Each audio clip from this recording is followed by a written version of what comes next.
What happens when a man so broken by war that he hides his own face from the world tries to order a plain, invisible wife by mail, specifically because he believes no beautiful woman could ever choose to stay with him?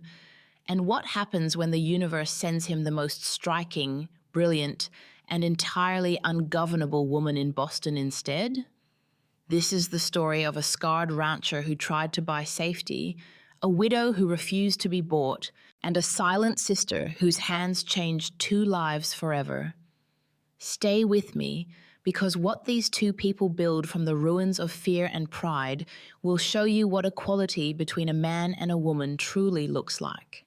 The cold in Montana does just chill your skin. It sinks into your bones. It makes a home there. It was 5 in the morning. Pitch black outside the frost-caked windows. Thick, white smoke rolled from the chimney of the Pendleton Ranch, fighting a losing battle against the bitter frontier freeze. Inside, the kitchen was quiet. A heavy, suffocating kind of quiet. Arthur Pendleton sat alone at the head of a long oak table. A tin cup of coffee sat in front of him. It had gone cold 20 minutes ago. He didn't care. His large, calloused fingers meant for gripping reins and swinging axes, were awkwardly pinched around a slender fountain pen. Before him lay a blank sheet of paper, and beside it, the crumpled Chicago newspaper his brother had left behind. The Matrimonial Bureau. Ladies seeking Western husbands. The words mocked him in bold ink.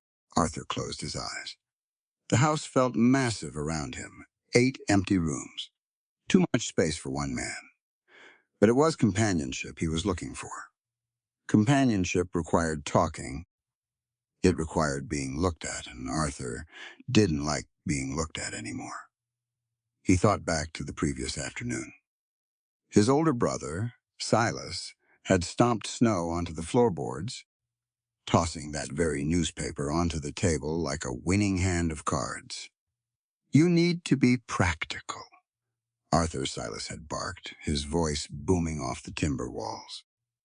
Silas was a man who measured everything in dollars and acres. "You got 2,000 acres, 400 head of cattle. You can run this place alone with a busted spirit. You need help." Arthur had kept his gaze on the floor. "I can hire another hand. A ranch hand clocks out. A wife does tea." Silas had tapped a thick finger against the newspaper. His eyes had narrowed, calculating, and entirely devoid of warmth. "Listen to me. You buy a mare for her pulling power. You get a wife for breeding, for cooking, and for endurance. It's an investment." Arthur had looked up then.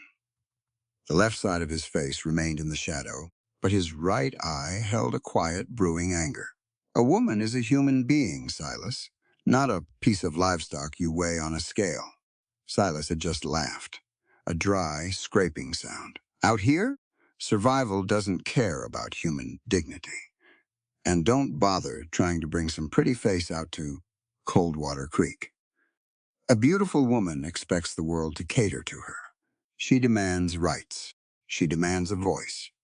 You don't need a voice. You need hands that can scrub floors and a back that won't break." Silas had paused, his eyes flicking for a fraction of a second to the left side of Arthur's face. "Besides, look at yourself. A pretty thing would take one glance at you and run screaming back to the city." The words had hit like a hammer to an anvil, but Arthur hadn't argued, because deep down, in the darkest, most broken part of his mind, he believed his brother was right.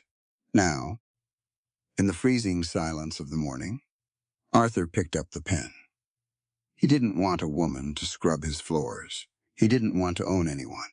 He just wanted the crushing silence of the house to stop ringing in his ears. He needed someone to share the sheer weight of survival. A partner in labor, nothing more. A contract, a supply chain fix. He touched the pen to the paper. The scratching sound was loud in the empty room.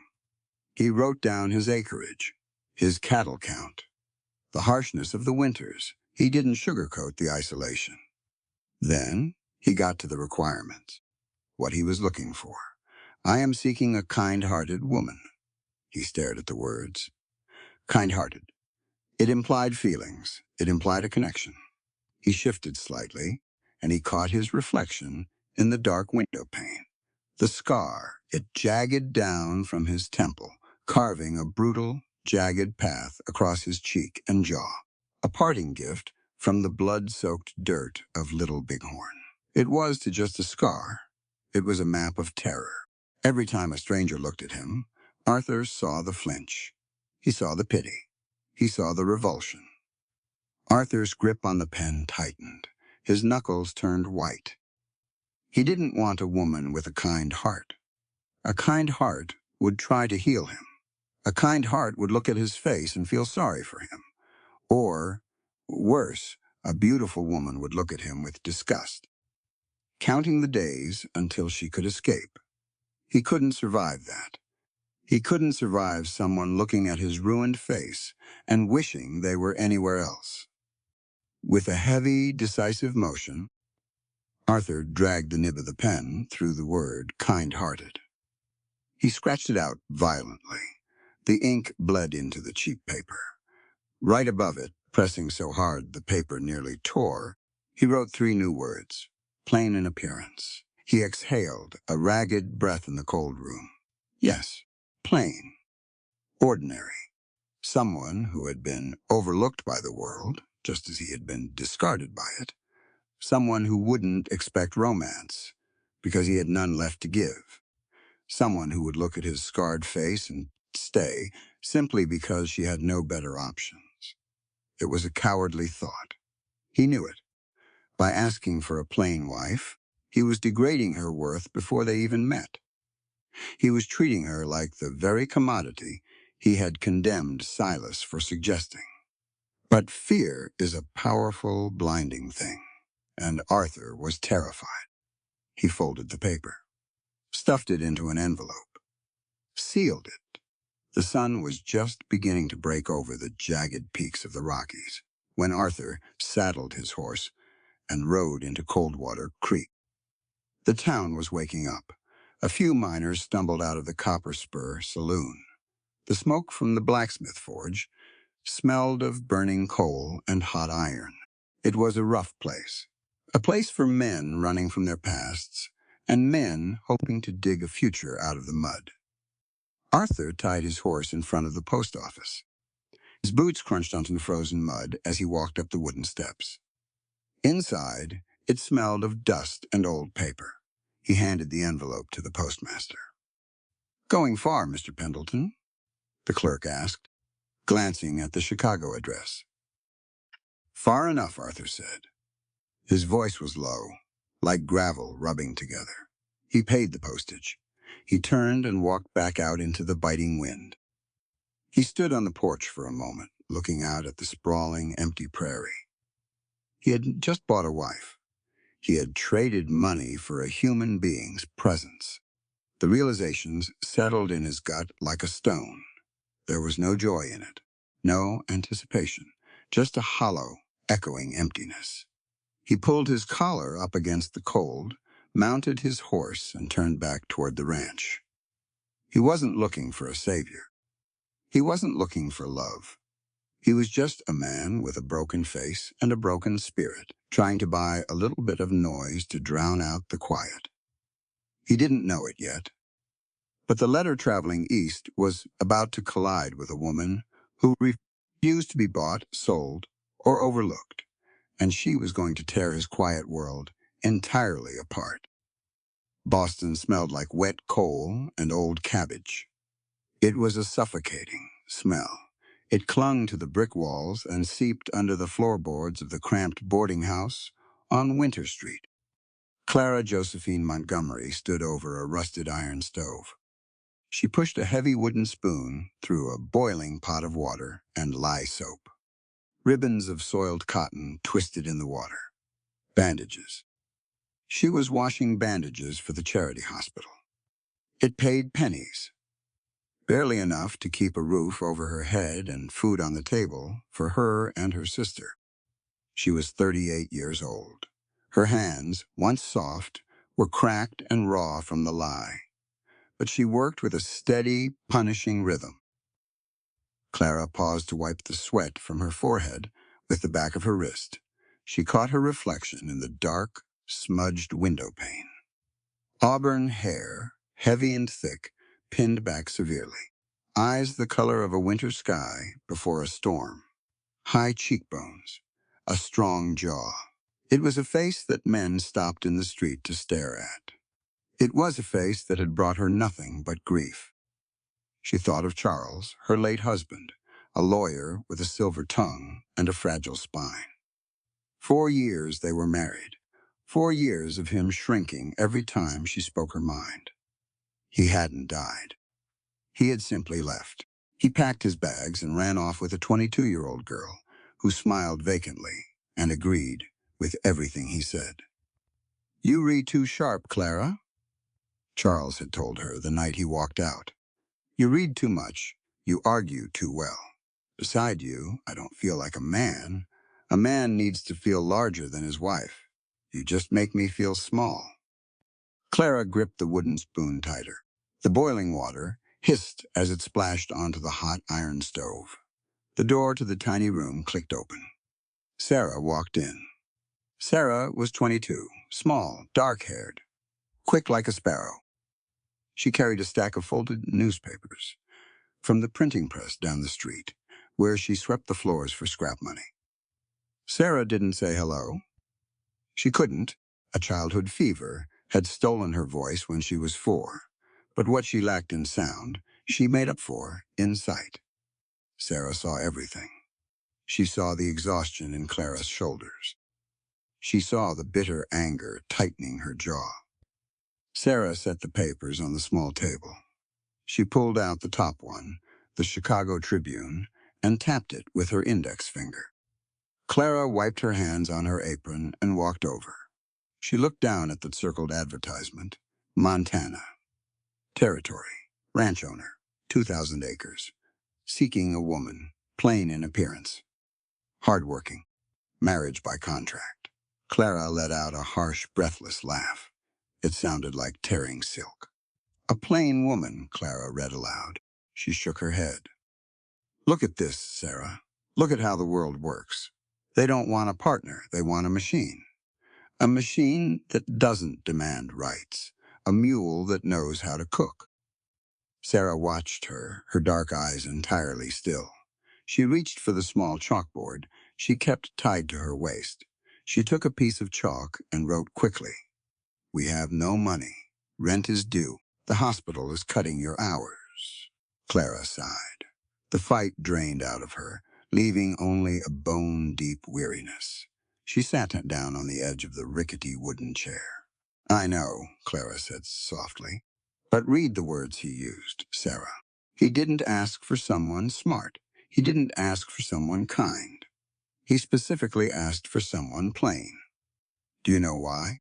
Because a society built by men like him believes a woman's only power is her face. If she is beautiful, she is a threat. She might ask for too much. She might think she deserves better. If she is plain, he assumes she will be grateful just to be fed." Clara leaned forward. The air in the room was heavy with steam. This was the truth she had learned the hard way. The truth she refused to sugarcoat. "A woman's worth is not defined by how quietly she can suffer," Clara stated, her voice hardening.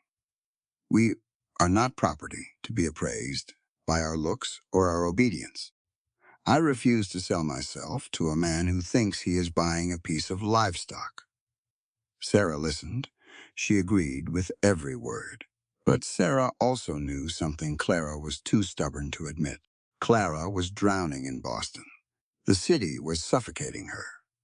A widow with no fortune and too much intelligence was a dangerous thing in the East. They would grind her down to dust. Sarah wiped the slate clean. She wrote again, "Then don't sell yourself. Sell a contract. Take his money. Take his train ticket. Use him to get out of here." Clara stared at the chalkboard. The chalk dust hung in the air between them. "You are dying here, Clara. Go west, claim your own life. I can to write to a man like that, Clara said, turning away. I wouldn't even know what lies to tell him to make him feel big enough. Sarah didn't hesitate. She grabbed a sheet of cheap paper, dipped a pen in the inkwell, and began to write. Clara watched her sister's hand move across the page. Sarah was the silent one, the one society had deemed broken. But in this cramped room, Sarah was the architect of their survival. It was a quiet rebellion. The woman with no voice was about to do the talking. Sarah wrote beautifully. Her handwriting was elegant and precise. She described a woman who was practical, a woman who had served as a combat nurse during the bloody days of the Civil War, a woman who knew how to sew a wound and butcher a hog. Then Sarah got to the part about appearance. She paused. She looked at Clara, the auburn hair, the striking, unforgettable eyes. Sarah smiled faintly, and she wrote, I am not the kind of woman who draws attention in a room. I keep to myself. It wasn't a lie. Clara never tried to draw attention. The attention simply found her, usually accompanied by the bitter whispers of jealous women and the predatory stares of weak men. Sarah signed Clara's name. 6 weeks later, the reply arrived. A train ticket to Coldwater Creek, Montana, and a brief, brutally practical note from a man named Arthur Pendleton. Clara packed her single worn leather suitcase. She packed her medical supplies. Needles, catgut, morphine, carbolic acid. She stood at the train station, looking at Sarah. The noise of the city crashed around them. Clara pulled her sister into a fierce hug. I will send for you, Clara whispered into Sarah's hair, as soon as I figure out the lay of the land, as soon as I secure my footing. I will send for you. Sarah nodded. She tapped her chest, then tapped. Clara S. Courage. Clara stepped onto the train. She didn't look back. She was heading into the absolute unknown. She was marrying a man who wanted a plain, silent worker. She was going to give him the shock of his life, because Clara Josephine Montgomery was entirely done being quiet, and she was entirely done being small. The wind in Montana didn't blow, it cut. It swept down from the snow-capped peaks of the Rockies, carrying red dust that tasted like copper and grit. The Coldwater Creek train depot was a miserable stretch of wooden planks. The paint was peeling. The roof, Pendleton, stood at the edge of the platform. His hands were shoved deep into the pockets of his heavy canvas coat. He kept his hat pulled low. He kept his collar turned up. He kept his scarred cheek turned away from the crowd. Half the town had shown up. There was nothing better to do on a Tuesday in Coldwater Creek than watch Arthur Pendleton meet his mail-order bride. Widow Henderson was there, pretending to sweep the porch of her fabric shop. Mr. Henney stood outside his general store, chewing on a matchstick. 3 ranch hands from the neighboring spread leaned against a hitching post, placing bets on how homely the woman was going to be. Arthur's stomach churned. It felt like swallowing broken glass. His brother, Silas, stood a few feet away, smoking a thin cigar. Silas looked entirely too pleased with himself. Don't look so grim, Arthur, Silas drawled around the cigar. She has got a pulse, hasn't she? That's all you need. Someone to boil the potatoes and keep the sheets warm. You asked for plain. Let's hope to God she's plain enough that she won't mind looking at you across the dinner table. Arthur didn't answer. He just tightened his jaw. The scar on his face pulled tight, a sharp, aching reminder of why he was doing this. He just wanted it over with. He wanted to load her into the wagon, get her to the ranch, and get back to work. A long, shrill whistle pierced the cold air. The black iron beast of the locomotive rounded the bend.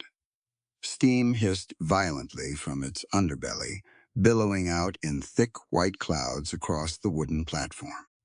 The screech of the iron brakes was deafening. The train lurched to a halt. The dust settled. The porter stepped out and placed a small wooden step stool on the dirt. The town went dead quiet. Even the wind seemed to hold its breath. A woman appeared in the doorway of the passenger car. Arthur stopped breathing.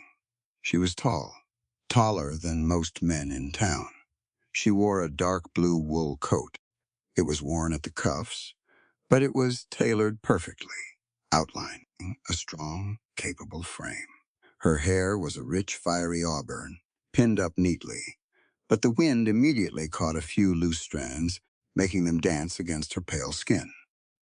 She stepped down. She didn't stumble. She didn't look down at her boots. She kept her chin up. Her eyes, piercing, intelligent, gray-blue eyes swept over the dusty, dirty town, and then over the gawking crowd. There was no fear in her gaze. Only the calm, absolute confidence of a woman who had seen worse things than a frontier town. She was, without a single doubt, the most beautiful woman any of them had ever seen. Widow Henderson dropped her broom.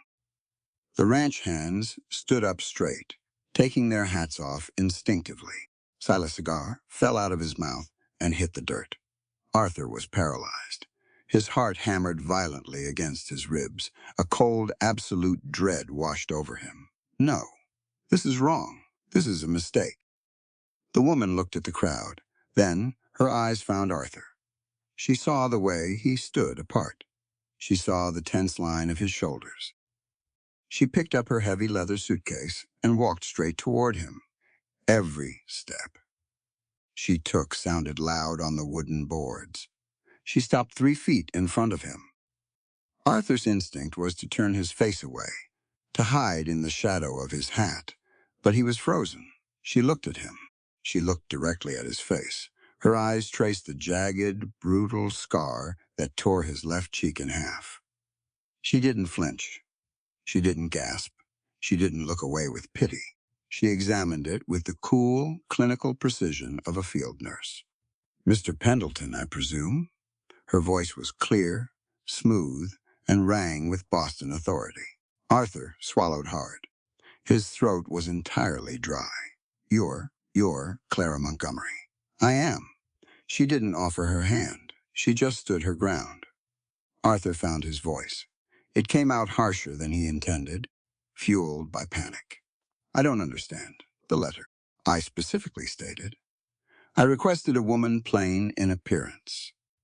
Clara's eyes narrowed slightly. The temperature between them seemed to drop another 10 degrees. "And I assumed, Mr. Pendleton, that a man surviving in a territory this harsh would judge a person by the strength of their spine, not the symmetry of their face," Clara said. Her voice didn't rise, but it carried perfectly. Arthur stepped back. "This isn't what we agreed to." "What did we agree to?" Clara challenged, stepping forward, closing the distance he had just tried to create. "Did we agree that I would cook your meals and tend your wounds?" Yes. "Did we agree I would help run a 2,000-acre ranch?" "Yes." "Did I fail to perform a duty before I even stepped off the platform?" She paused, letting the silence hang heavy. The whole town was listening. "Are you planning to return the merchandise, Mr. Pendleton?" Clara asked, the word dripping with venomous sarcasm. "Because I am not a parcel that got damaged in the mail. I am a human being, a free woman. We entered into a contract. If you expect me to honor my end, I expect you to treat me as an equal partner, not a disappointing purchase." The words struck Arthur like a physical blow. It was the exact argument he had used against Silas just weeks ago. A human being, not a piece of livestock. Arthur looked at her, really looked at her. Beneath the stunning face, he saw the raw, blistered skin of her hands, gripping the suitcase handle. He saw the sheer grit in her posture. He had tried to buy a woman he could hide from. A woman who would be so grateful for a home she wouldn't dare look at him twice. Instead, the universe had delivered a woman who was looking right through him. "No," Arthur said. His voice was quieter now, steady. I'm not returning anything. He reached out to take her heavy leather suitcase. Clara shifted her weight and pulled the bag back an inch. I can carry my own weight, Mr. Pendleton. Point me to the wagon. It wasn't a request. It was a statement of fact. Arthur nodded once. He turned and walked toward the hitching post. Clara followed. Silas stepped into their path, blocking Clara. He looked her up and down, an ugly sneer forming on his face. Well, well, my brother always was a fool, but I didn't think he'd import a Boston parlor ornament to work a cattle ranch. Clara stopped. She didn't shrink back. She looked Silas dead in the eye.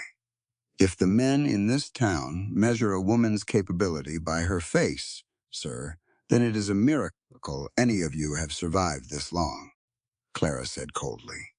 She didn't wait for a response. She stepped around him and kept walking. Arthur reached the wagon. He turned, fully intending to offer her a hand up. It was a high step. Before he could lift his arm, Clara tossed her heavy bag into the back. She grabbed the wooden side rail, set her boot on the iron spoke of the wheel, and pulled herself up onto the hard wooden bench with fluid, practiced strength. She sat down. She kept her back straight. She looked straight ahead at the vast, sweeping plains of Montana. Arthur climbed up beside her. He took the reins, he flicked the leather straps, and the horses lurched forward. The wagon rattled out of town, leaving the gaping crowd and the suffocating dust behind. For the first 3 miles, neither of them spoke. The silence was thick, heavy with unspoken expectations and shattered assumptions. Arthur glanced at her out of the corner of his eye. She wasn't looking at him. She was looking at the endless expanse of the prairie, at the jagged, violent beauty of the mountains. She didn't look afraid of the wilderness. She looked like she was finally ready to conquer it. Arthur gripped the reins tighter. He had ordered a plain, quiet wife to make his life simpler. Looking at the fierce, beautiful, terrifyingly capable woman sitting next to him, Arthur knew with absolute certainty his life would never be simple again. The first week was brutal. Arthur waited for her to break. He expected tears. He expected complaints about the cold, the mud, the endless, bone-etching work. He had seen strong men break under the weight of a Montana winter. A society lady from Boston wouldn't last 3 days. That was his theory. Clara dismantled it hour by hour. She woke before the sun. The iron stove was hot by the time Arthur put his boots on. She didn't ask how to do things. She watched. She learned. She did them. On the 4th day, Arthur stood by the barn door. He watched her across the yard. Clara was chopping kindling. The heavy iron axe looked massive in her hands. She wasn't graceful about it. She swung with raw, determined force. The wood splintered. Arthur noticed the blood first. It was smeared on the pale wood of the axe handle. He walked over.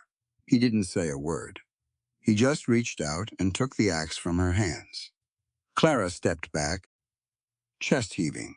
Her auburn hair had escaped its pin, sticking to her sweaty neck. She looked down at her hands. The soft skin of her palms was torn. Angry red blisters had popped, leaving raw, bleeding flesh behind. Go inside, Arthur said. His voice was flat. Bind those up. Clara wiped her brow with the back of her wrist. The wood box is only half full. I'll finish it. Go inside. She didn't argue, but she didn't apologize either.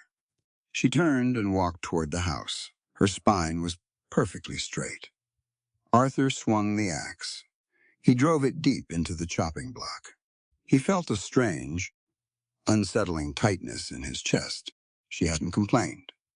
She hadn't shown him the blisters to fish for sympathy. She had just kept swinging until her hands bled. She was beautiful. It was a fact that still hit him like a physical blow every time he walked into a room. But beneath that beauty was a terrifying amount of grit. That night, the wind howled.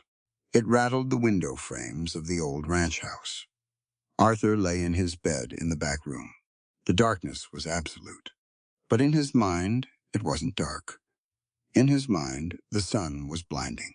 The air was choked with yellow dust and black gunpowder. June 1876. The greasy grass. The nightmare never changed. It always started with the screaming, the shrill, terrifying sound of dying horses, the deafening crack of carbine rifles. Arthur was thrashing on the bed. He couldn't breathe. The weight of a dead cavalryman was pressing down on his chest. He was choking on blood and dust. A piece of jagged shrapnel tore through the air. The blinding pain ripped his face open. Arthur! He swung his fists blindly. He connected with something soft, but strong hands grabbed his wrists. Arthur, stop! Open your eyes. You are safe, he gasped. His eyes flew open. The room was dark, lit only by a sliver of moonlight. Clara was sitting on the edge of his mattress. She had his wrists pinned to his chest. Her breathing was heavy, but her grip was like iron. He realized he was drenched in cold sweat. His heart was hammering against his ribs like a trapped bird. He looked up at her. And then panic set in. He was vulnerable. He was exposed. He wrenched his hands free and immediately threw his forearm over the left side of his face. He turned his head sharply into the pillow, hiding the scar in the shadows. Get out, he rasped. His throat was raw. Leave me alone. Clara didn't move. She didn't retreat. She reached out. Her fingers, bandaged and rough, gently took hold of his forearm. She didn't pull hard. She just applied a steady, unyielding pressure. Don't, Arthur growled. He squeezed his eyes shut. Don't look at it. It's hideous. I know what I am. Just get out. Look at me, Clara said. Her voice wasn't soft. It wasn't dripping with pity. It was a command, an absolute, unwavering command from a woman who had seen the worst of the world and refused to blink. Arthur slowly lowered his arm. He turned his head. The moonlight caught the jagged, violent lines of the scar, tearing from his temple to his jaw. Clara didn't flinch. She leaned closer. She reached out. With infinite care, she traced the edge of the scar tissue with her thumb. Arthur held his breath. He expected revulsion. He braced himself for it. A person's worth is not measured by intact skin, Arthur, Clara said quietly. Her eyes locked onto his. This society teaches men to be made of iron. It teaches you that a wound makes you less of a man, less worthy of love. That is a lie. She kept her thumb resting gently on his scarred cheek. It was the first time in 2 years anyone had touched his face without pulling away. You got this at Little Bighorn, she stated. It wasn't a question. She had read the medical signs. Arthur swallowed hard. I was a civilian supplier, not a soldier. I was trying to pull a wounded boy behind a supply wagon when the rock shattered. Did the boy live? Yes. Clara nodded slowly. I spent 2 years in a Union Army hospital in Virginia. I saw men torn apart. I saw men die screaming. I saw men run away. She let her hand drop from his face, but she didn't lean back. She stayed right there in his space. I know what cowardice looks like. Arthur Pendleton. And I know what courage looks like. This wound proves you stood your ground to save a life when you had every reason to run. I do not see a monster when I look at you. I see a man who paid a terrible price for another's breath. She stood up. She smoothed the front of her robe. I respect it, just as I respect you. Try to get some sleep. She walked out of the room, closing the door softly behind her. Arthur lay there in the dark. The ghost of her touch still burned on his cheek. For 3 years, he had believed he was a broken, ugly thing. He had tried to buy a plain, invisible woman so he could remain invisible himself. He looked at the closed door. She didn't pity him. She didn't fear him. She saw the ugliest part of him, and she called it courage. Arthur closed his eyes. For the first time since the war, he slept through the rest of the night without a single dream. The town of Coldwater Creek was a place built on hard dirt and harder prejudices. Clara learned this quickly. It was a Tuesday afternoon. The sky was a pale, bruised purple. Clara rode into town on the buckboard wagon beside Arthur to pick up supplies. People stared. They always stared. The men tipped their hats, their eyes lingering a little too long on her face. The women whispered behind gloved hands, their eyes dropping to inspect the hem of her practical, unadorned skirts. Clara ignored them all. She had spent a lifetime navigating the toxic waters of polite society. Frontier gossip was amateur work by comparison. Arthur tied the horses in front of the general store. "I'll load the grain," he said, his voice low. "You get the dry goods?" Clara nodded. She picked up her basket and stepped onto the wooden boardwalk. That was when the shouting started. It came from the end of the street, near the assay office. A crowd was gathering. A group of men were yelling. A horse whinnied in panic. Clara didn't hesitate. She dropped her basket and ran. She pushed through the ring of onlookers. Men in dusty coats and bowler hats were standing around, pointing and muttering. On the ground lay a man, a Shoshone miner. He had been thrown from his horse, dragged through the rocky street when his boot caught in the stirrup. His leg was bent at a sickening angle, but worse was his arm. A jagged piece of bone had pierced through the skin of his forearm. The dust around him was turning dark, thick red. He was bleeding out. Fast. "Somebody get Doc Miller." A woman yelled from the boardwalk. Doc Miller pushed his way to the front of the crowd. He was a portly man, with a red face and a bag in his hand. He looked down at the bleeding Shoshone man. He looked at the blood spreading in the dirt. Doc Miller took a step back. He shook his head. "I'm not wasting good bandages on an Indian," the doctor muttered. "Take him down to the creek. Wash him off. If he lives, he lives." A murmur of agreement rippled through the crowd. No one stepped forward.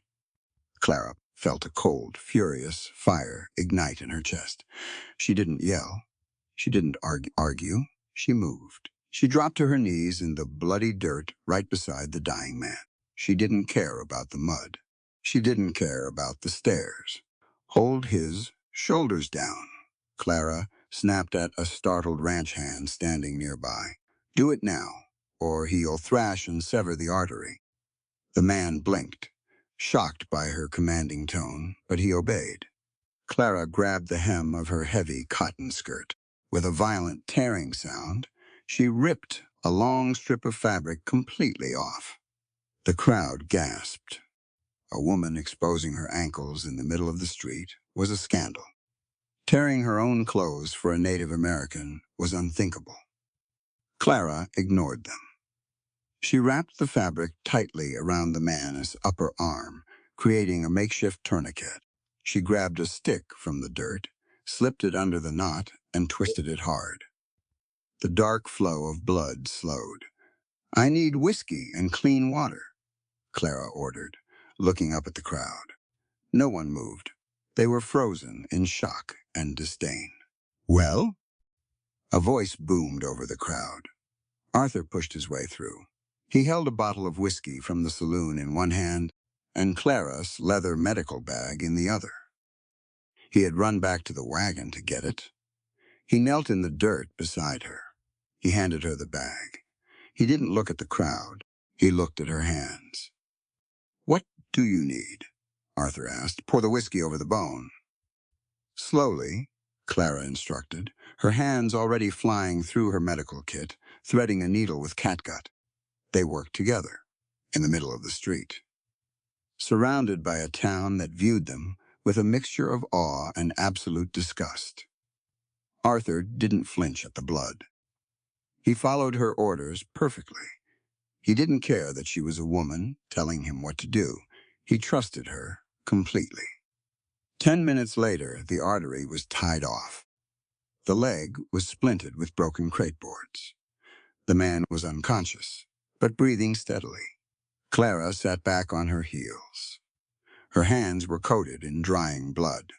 The hem of her dress was ruined. She looked up. Silas Pendleton was standing at the front of the crowd. He looked down at her as if she were a piece of rotting garbage. "You are a disgrace," Silas spat, his voice carrying over the silent street. "Kneeling in the mud for a savage, tearing your clothes like a common whore. Arthur, get your property off the street. You re-letting her shame our name." Arthur stood up slowly. He wiped a smear of blood from his hands onto his canvas trousers. He looked at his older brother. The town waited. They expected Arthur to drag her away, to assert his dominance. Arthur walked over to Clara. He reached down and gently picked up her blood-stained medical bag. Then he offered her his hand. Clara looked at his hand. She took it. He pulled her to her feet, standing shoulder to shoulder with her. Arthur looked at Silas. His voice was dangerously quiet, but it carried perfectly. "My wife is a healer, Silas.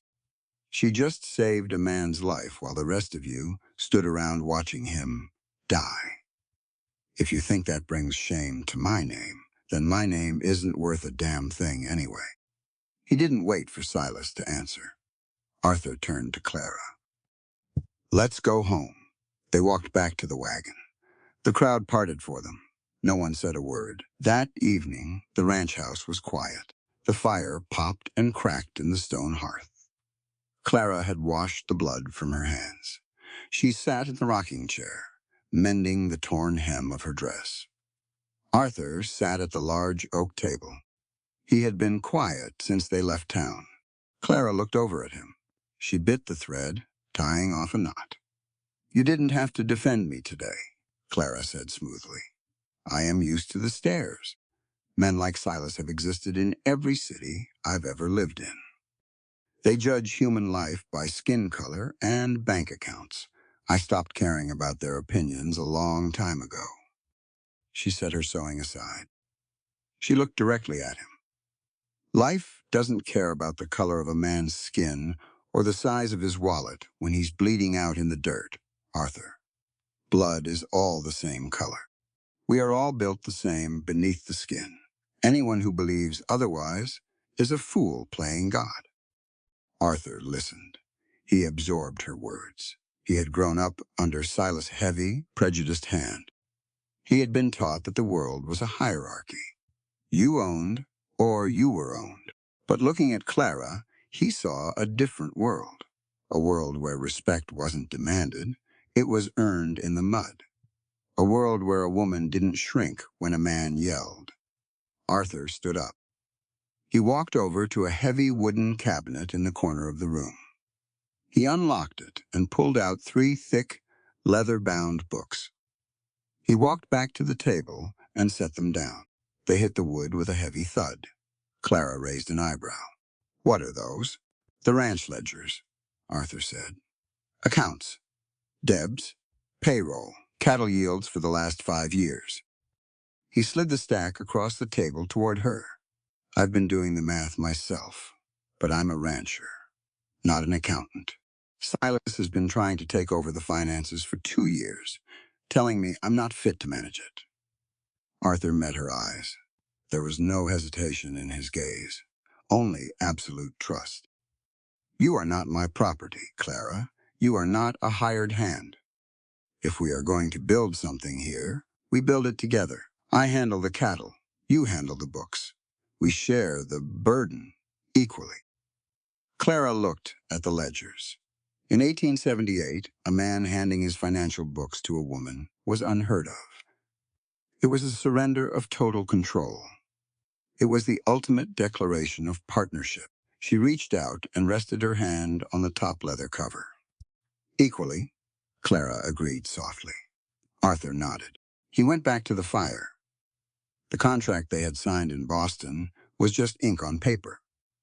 But in that quiet room, with the wind howling outside and the ledgers sitting between them, the real marriage finally began. The house was quiet. It was a heavy, dusty kind of quiet that usually settled over the ranch right around noon, when the sun was high and the cattle were resting in the shade of the cottonwoods. Arthur was in the front room. He stood over his heavy oak desk. He was looking for a receipt from the feed store. He pulled open the bottom drawer. It stuck a little. It always did.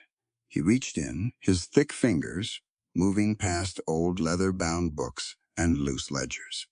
He found a piece of paper folded in half. It wasn't a receipt. It was an inventory list. Carbolic acid, 3 yards of gauze, suture thread, 1 bottle of iodine. Arthur stared at the paper. It was Clara's handwriting. He had seen her writing in the ranch ledgers over the past few weeks. He knew the sharp, hurried angles of her letters. It was the handwriting of a woman who didn't have time to waste on loops and flourishes. It was aggressive. It was practical. Arthur frowned. He set the list down. He reached into the small wooden box on the corner of his desk. He pulled out a bundle of letters tied with a piece of twine. The letters from Boston. The letters that had brought Clara to Montana. He untied the twine. He unfolded the top letter. He laid it flat on the desk, right next to the medical inventory list. The air in the room suddenly felt very thin. The handwriting on the Boston letter was beautiful. It flowed like water. It was elegant, precise, and perfectly even. The words were constructed with a gentle, patient rhythm. It looked absolutely nothing like the sharp, jagged scrawl on the inventory list. Arthur leaned heavily on the desk. He felt a cold knot tighten in his gut. He had read those Boston letters 100 times before she arrived. In the freezing, lonely nights, he had traced his fingers over that elegant ink. He had felt a connection to the mind that put those words together. He thought he knew the woman on the other end of the paper. He had been fooled. The feeling wasn't just anger. It was betrayal. It was the terrifying realization that the foundation he was starting to build with Clara was sitting on a lie. If she hadn't written the letters, who did? Who had he been talking to? Arthur grabbed the 2 pieces of paper. He turned and walked out of the room. His boots hit the floorboards hard. Clara was in the kitchen. She was sitting at the table, using an oily rag to polish a rusted bridle bit. Her sleeves were rolled up past her elbows. She looked up when Arthur walked in. She saw his face. Her hands stopped moving. Arthur walked up to the table. He set both pieces of paper down on the wood right in front of her. "Who wrote this?" Arthur asked. His voice was low. It didn't shake. It was dead level. Clara looked down at the papers. She saw her inventory list. She saw the first letter from Boston. She didn't gasp. She didn't look away. She slowly set the oily rag down. "I asked you a question, Clara." Arthur leaned closer. "I read those letters. I believed them. I thought I was reading your words. But your hands didn't write this. So tell me, who did I make a contract with?" Clara met his eyes. "My sister, Sarah." Arthur stood up straight. He ran a hand over his jaw. He let out a harsh, bitter laugh. "Your sister. Your sister? You had your sister write your letters to a man you were going to marry. You let me believe I was talking to you." "You were talking to me," Clara said evenly. "Every fact in that letter is true. My age, my experience as a nurse, my intention to work hard. It is all the truth." "It's a forgery," Arthur snapped. "It's a lie. I felt like I knew the person holding the pen, and it wasn't you." Clara stood up. The chair scraped loudly against the floor. She didn't back down. She matched his anger with a cold, solid fire of her own. "You want to know why Sarah wrote the letters?" Clara asked, her voice rising, filling the kitchen. "Because if I wrote them, you never would have sent the train ticket." Arthur scowled. You don't know that. I know exactly that, Clara fired back. She pointed a raw, blistered finger at the letters. My handwriting is sharp. My tone is harsh. A widow with no money writing a letter full of demands and unbending opinions? You would have thrown it in the fire. Men like you, out west men everywhere, Arthur, you don't want a woman with sharp edges. You want softness. You want compliance. Arthur opened his mouth to argue, but Clara cut him off. Sarah knew that, Clara continued, her breathing heavy now. Sarah is 22 years old, and she hasn't spoken a single word since she was 4. A childhood fever burned her vocal cords.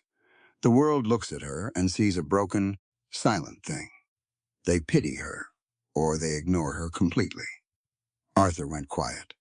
The anger in his chest paused, replaced by sudden heavy weight. A mute sister. But Sarah is not broken, Clara said, her voice dropping into a fierce, protective rhythm. She hears everything. She sees everything. She knew I was suffocating in Boston. She knew I needed out. So she took the pen. She took my harsh truths, and she translated them. She made my spirit palatable enough for a man to accept. She softened the edges so I could survive. Claire stepped closer to him. She didn't care about the space between them. You're angry because the handwriting doesn't match? Clara challenged him. A person's voice isn't defined by vocal cords, Arthur. And it certainly isn't defined by the shape of the ink on a page. It's defined by understanding. Sarah used her hands to speak for my soul, because this world refuses to give a widowed woman a legitimate voice, and it refuses to give a disabled girl any voice at all. She slammed her hand down on the table, right next to the papers. Society demands we be silent, Clara declared, the words ringing with absolute conviction. If we speak loudly, we are hysterical. If we demand respect, we are difficult. Sarah gave me a voice that wouldn't get me punished. If you feel betrayed by that, then you are a fool who cares more about the wrapping than the truth inside the box. Arthur stared at her. He looked at her flashing eyes. He looked at her blistered hands, resting on his table. He heard the echo of her words bouncing off the timber walls. Society demands we be silent. He thought about the Shoshone man bleeding in the dirt. He thought about his brother Silas, treating Clara like a purchased mule. He thought about himself, sitting in the dark, hiding his scar from the world, because society told him a ruined face made him a ruined man. He had judged her, just as harshly and just as blindly as the world had judged him. He had been angry that she hadn't performed her role perfectly. Arthur looked down at the Boston letter. He saw it differently now. It wasn't a deception. It was a shield. It was the desperate, brilliant work of a younger sister trying to save her older sister's life. Arthur didn't say he was sorry. The words felt too small. They felt useless. He looked back up at Clara. The anger was entirely gone from his face. Only a deep, profound exhaustion remained. I have to go check the south fence line, Arthur said quietly. He turned around. He walked out the front door. He didn't slam it. Clara stood alone in the kitchen. She let out a long, shaky breath. She sank back down into the chair. She rested her elbows on the table and put her face in her hands. She had told him the truth, all of it, and she fully expected him to tear up the contract. She expected him to send her back to the train station by morning. A man's pride was a fragile, dangerous thing in the West. She had just cracked it, wide open. The afternoon stretched into evening. Arthur didn't come back to the house for dinner. He stayed out by the barn. Clara went to bed. She didn't sleep much. She lay awake, listening to the wind sweep across the plains. It sounded lonely. She felt the old, familiar armor sliding back into place. She was preparing herself for the fight tomorrow. preparing to pack her bags. The sun came up, pale and cold. Clara rose from the bed. She put on her practical wool dress. She pinned her hair back tight. She walked out of her room and down the short hallway to the kitchen. She expected to find the house empty. She expected to find Arthur out with the horses, avoiding her. But as she stepped into the kitchen, she stopped. The iron stove was already lit. A pot of coffee was boiling, filling the room with a rich, bitter smell. Arthur wasn't there, but he had left something on the table. Clara walked over slowly. Right in the center of the heavy oak table, the spot where the letters had been yesterday, sat a neat, meticulously arranged pile. There was a thick stack of premium, cream-colored paper, the expensive kind, brought in on the train from back east. Next to it was a brand-new glass inkwell, filled to the brim with dark black ink. A fresh, unused fountain pen rested on top of a leather blotting pad, and tucked beneath the inkwell was a small booklet of United States postage stamps. Clara stared at the items. Her chest tightened. There was no note. There was no written apology. Arthur Pendleton wasn't a man who knew how to use words to fix things. He used his hands. He hadn't said, "I forgive you." He hadn't said, "I understand." He had simply gone into town at the crack of dawn. He had spent his hard-earned money, and he had laid these tools out on the table for her to find. Clara reached out. She touched the smooth, heavy paper. The message was implicit, but it screamed louder than any spoken apology. "I don't want your sister's voice anymore. I want yours, whatever it looks like, however sharp it is. Write it down, speak it loud. I am listening." He was giving her the tools to talk to her sister. He was honoring Sarah's existence, and he was recognizing Clara's right to take up space in the world on her own terms. Clara felt a sudden, sharp burning behind her eyes. She hadn't cried when Charles left. She hadn't cried when she boarded the train to a strange land. She didn't cry now, but it was a near thing. She pulled out the wooden chair and sat down. She picked up the new fountain pen. She dipped the steel nib into the black ink. She pulled a sheet of the cream paper toward her. She didn't try to make the letters elegant. She didn't try to mimic the flowing script of the Boston letters. She let her hand move naturally. Sharp, angled, unapologetic. "Dear Sarah," she wrote. She paused, listening to the wind outside. It didn't sound quite so lonely this morning. "I am not coming back to Boston," she continued, the pen scratching a steady, rhythmic beat against the paper. "The man I married is scarred. He is stubborn. He is difficult. But Sarah, for the first time in my life, I think I have met a man who does not want me to shrink." Clara smiled. It was a small, private thing. "Pack your bags, little bird. When the snow melts, you are coming to Montana." She folded the letter. She sealed it. She pressed a stamp into the corner. When Arthur finally walked into the kitchen, 20 minutes later, his boots heavy with mud, he didn't say a word. He went to the stove and poured 2 cups of coffee. He carried one over to the table and set it down next to her sealed letter. "Mail wagon comes through at noon," Arthur said roughly. He didn't look at her. He looked at his coffee. Clara wrapped her hands around the warm tin cup. "I know." Arthur nodded. He sat down across from her. They drank their coffee in silence. It wasn't the heavy, suffocating silence of the first week. It was a new kind of quiet. It was the quiet of 2 people who had finally dropped their weapons. The contract they had signed was dead. The real partnership forged in truth and sealed with mutual, absolute respect had finally begun. The buggy rattled into the yard. 2 horses, black coats. Arthur heard them coming before he saw them. He was by the corral, mending a broken rail. The hammer in his hand paused in midair. He looked up. It was Silas, and he wasn't alone. Sitting next to him was a man in a stiff wool suit, a city man. A bowler hat sat tight on his head. He carried a thick leather briefcase on his lap. Arthur's jaw tightened. The scar on his cheek pulled tight. Silas didn't bring lawyers to the ranch for social calls. Clara stepped out onto the porch. She wore her work dress. Her sleeves were rolled up. Her hands were covered in flour from making the morning biscuits. She wiped her hands on her apron. She didn't go back inside. She stood her ground. Silas pulled the buggy to a halt. He wrapped the reins around the brake handle. He didn't look at Clara.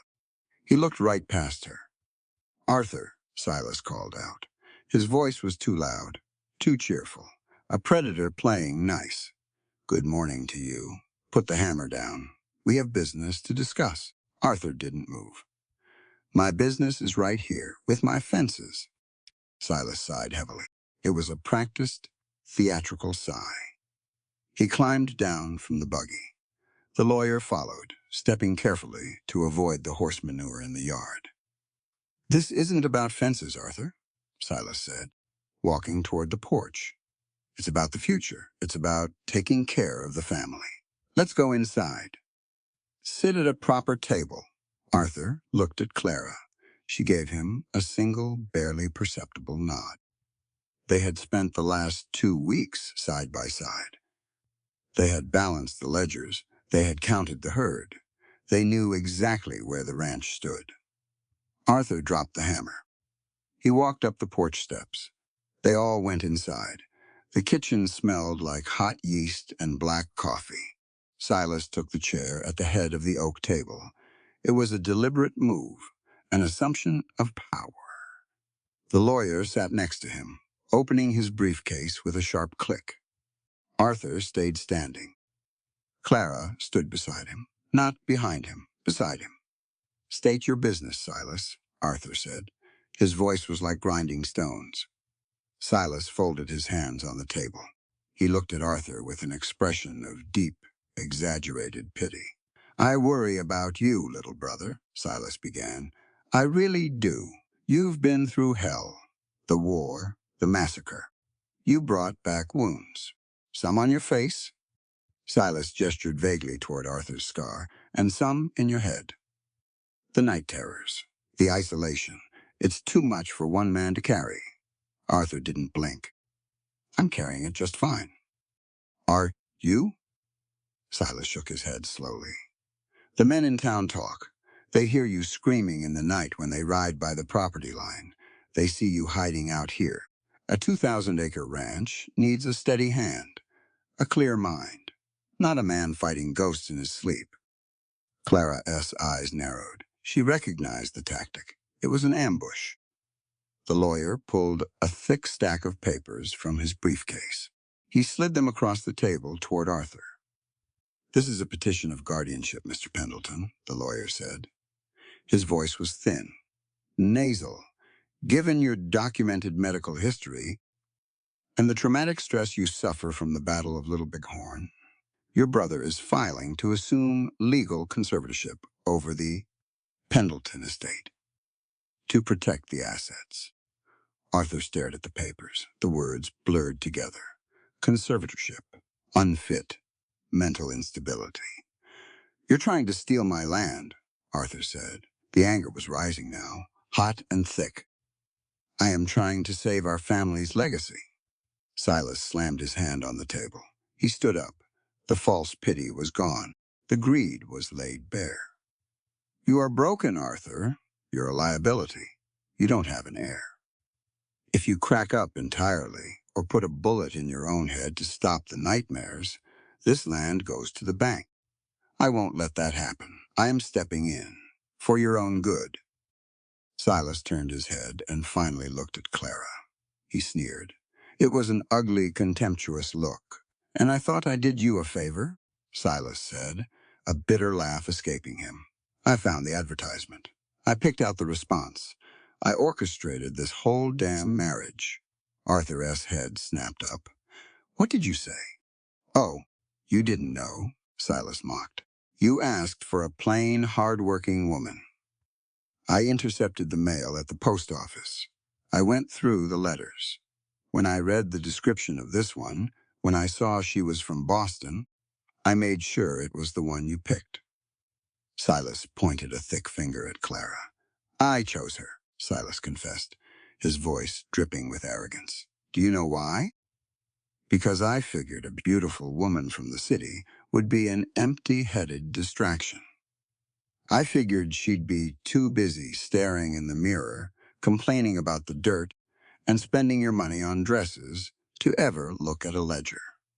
I thought she'd keep you occupied while I took over the books. Silas spat on the floorboards. Who knew the broad could read a balance sheet? Silas growled. Who knew she'd be putting her nose in the family accounts? You've got her looking at the ledgers, Arthur. That proves you're out of your mind, handing the family finances to a purchased piece of skirt. The silence in the kitchen was absolute. The lawyer shifted uncomfortably in his chair. Arthur's hands curled into tight fists. He took a step toward his brother. He was ready to throw Silas through the front window. But Clara moved first. She stepped in front of Arthur. She didn't raise her voice. She didn't yell. She looked at Silas with a calmness that was entirely terrifying. Mr. Higgins, Clara said, addressing the lawyer directly. She had seen his name printed on the leather briefcase. You drafted these papers? The lawyer blinked. He wasn't used to women speaking during legal disputes. I did, ma'am. It's a standard guardianship petition under territorial law. It is a fraudulent document, Clara stated clearly. Her voice was sharp, precise, like a scalpel cutting through flesh. Now see here, the lawyer started. No, you see here, Clara cut him off. She rested her flower-covered hands on the back of a chair. A petition for conservatorship requires proof of total incompetence. My husband runs a profitable cattle ranch. The herd has grown by 12% this quarter. The debts to the feed store are paid in full. I know this, because I balanced the ledgers yesterday. Silas scoffed loudly. Your word means nothing. You're a woman, a wife. In the eyes of the law, you're a dependent. You don't have legal standing to testify to his competence. Clara turned her cold, gray-blue eyes on Silas. You are a severely uneducated man, Silas, Clara said smoothly. The insult was delivered with devastating politeness. Perhaps you should read the laws of the territory you live in, or ask your hired lawyer. Montana Territory is not Boston. It is not the old world. She looked back at the lawyer. Tell him, Mr. Higgins, tell him about the property laws here in the West. The lawyer swallowed hard. He looked down at his papers. He didn't want to answer. Speak, Clara commanded. The authority in her voice was absolute. It was the voice of a combat nurse who had commanded generals in triage tents. Under the recent territorial statutes, Mr. Higgins mumbled, refusing to meet Silas's eye, married women have the right to act as sole traders. They can execute contracts. They can hold property in their own name. Clara nodded. Exactly. I am not a dependent ward of this estate. I am a legal acting partner, and as a partner, I have already countersigned the deeds and the banking drafts for the next fiscal year. Silas turned purple. You did what? We signed the papers together last week in the next county over. Arthur spoke up. His voice was calm now. The rage had settled into a cold, hard iron. My estate is secured, Silas. My wife and I manage it jointly. Your petition is useless. Clara leaned forward over the table. She looked directly into Silas's furious eyes. You assumed a beautiful woman was a stupid woman, Silas, Clara stated. That is the failing of men who view people as objects. You measure a woman's worth by her appearance, and you completely ignore her mind.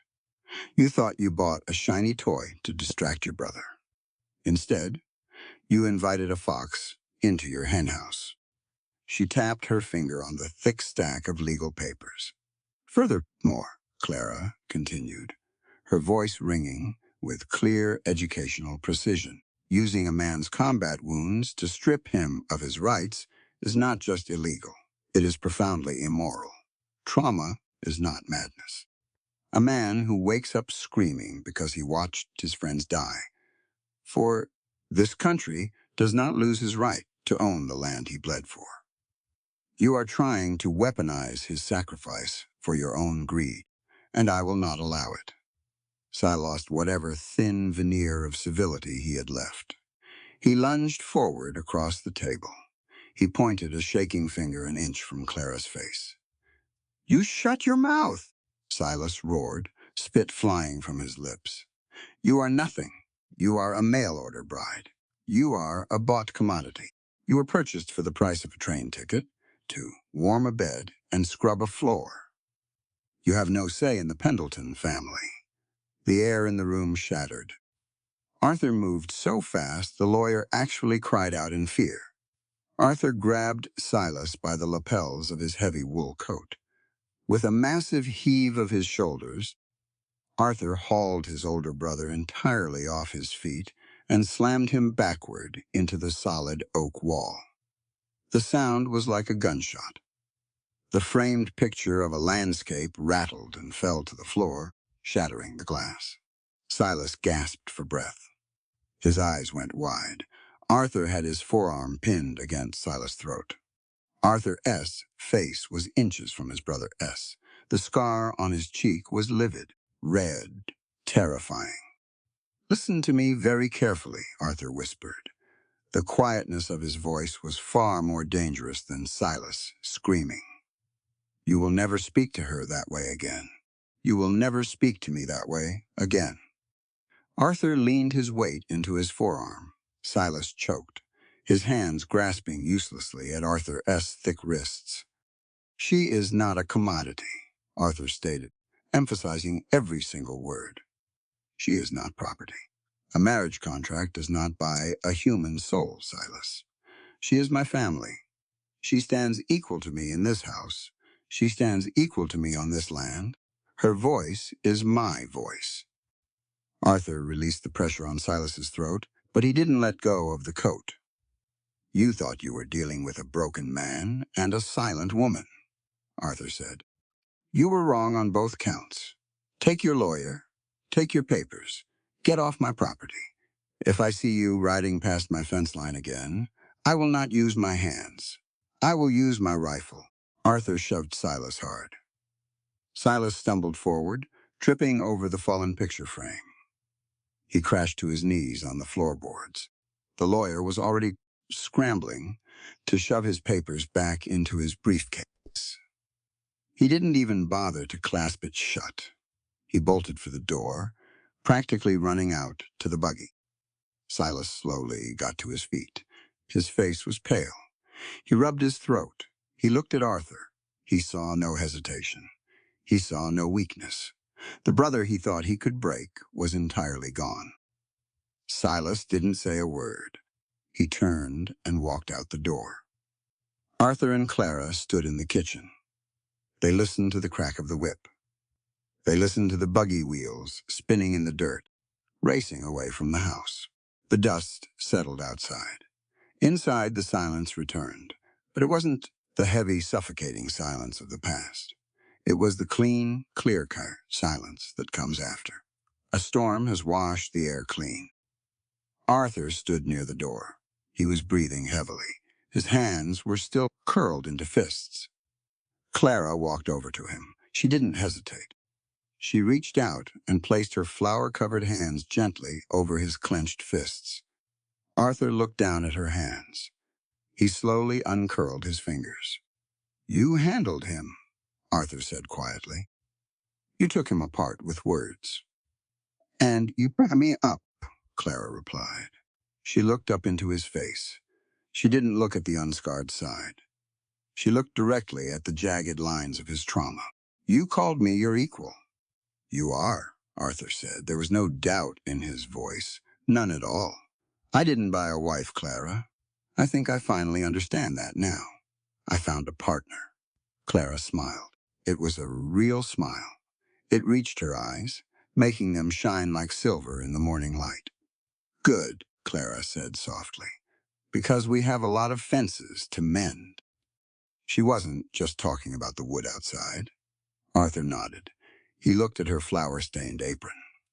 He looked at the shattered glass on the floor. He felt a strange, unfamiliar sensation rising in his chest. It took him a moment to recognize what it was. It was hope. For the first time in years, Arthur Pendleton felt hope taking root in the cold Montana ground. Spring in Montana doesn't come gently. It doesn't tiptoe in like it does back east. It fights its way out of the ice. The snow melts fast. The creeks swell and roar. Mud replaces the hard white frost. And then, almost overnight, the green shoots push their way violently through the cold dirt. The world wakes up hungry. Clara felt the change in her own bones. She was kneeling in the dirt beside the house. The sun was warm on her back. She had a small iron trowel in her hand. She was planting seeds, carrots, onions, a border of tough, resilient sunflowers. It was a small act, but it was a loud one.